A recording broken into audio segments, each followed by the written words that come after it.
വിവരാവകാശ കമ്മീഷൻ നിയമനത്തിൽ സർക്കാർ നിർദ്ദേശം അംഗീകരിക്കാതെ ഗവർണർ 3 കമ്മീഷന്മാരുടെ നിയമനത്തിലാണ് ഗവർണർ കൂടുതൽ വിശദീകരണം തേടിയത്. പട്ടികയിൽ ഉൾപ്പെട്ടവർക്കെതിരായ പരാതിയാണ് നടപടിക്ക് കാരണം. പ്രശാന്ത് കൃഷ്ണ വിവരങ്ങൾ നൽകും. പ്രശാന്ത്, എന്താണ് ഗവർണറുടെ നടപടി? മുഖ്യ വിവരാവകാശ കമ്മീഷണറായി വി ഹരിനായരെ നിയമിച്ചുകൊണ്ടുള്ള സംസ്ഥാന സർക്കാരിൻ്റെ ശുപാർശ ഗവർണർ കഴിഞ്ഞ ദിവസങ്ങളിൽ അംഗീകരിച്ചിരുന്നു. എന്നാൽ 3 കമ്മീഷണർമാരുടെ നിയമനത്തിലാണ് ഗവർണർ ഇപ്പോൾ ഉടക്കു വച്ചിരിക്കുന്നത്. അതായത് മുഖ്യമന്ത്രിയും നിയമമന്ത്രിയും പ്രതിപക്ഷ നേതാവും ഉൾപ്പെട്ട സമിതിയാണ് ഈ പേരുകൾ ശുപാർശ ചെയ്തത്.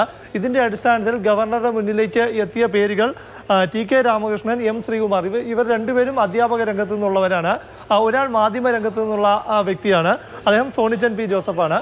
അപ്പോൾ ഈ 3 പേരുടെയും പേരുകൾ ഗവർണറുടെ മുന്നിലേക്ക് എത്തിയതിനു ശേഷം ഇവർക്കെതിരെ വ്യാപകമായ പരാതി ഗവർണറുടെ മുന്നിലേക്ക് എത്തിയിരുന്നു.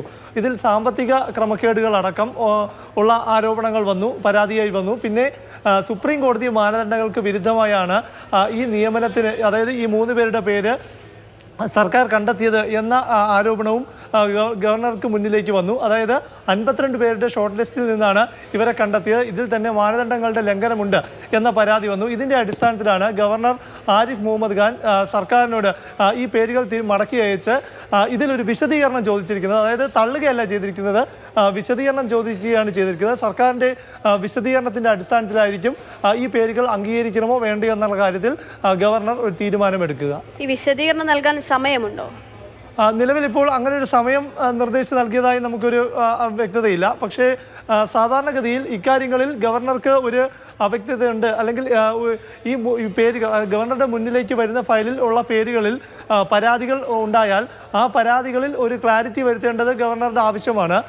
അതിൻ്റെ ഭാഗമായുള്ള വിശദീകരണ തേടലാണ് ഇപ്പോൾ വന്നിരിക്കുന്നത്. വളരെ വേഗത്തിൽ തന്നെ സർക്കാരിൻ്റെ ഭാഗത്ത് നിന്ന് ഇതിൻ്റെ മറുപടിയും നൽകുകയും. പ്രശാന്ത് കൃഷ്ണയാണ് വിവരങ്ങൾ നൽകുന്നത്.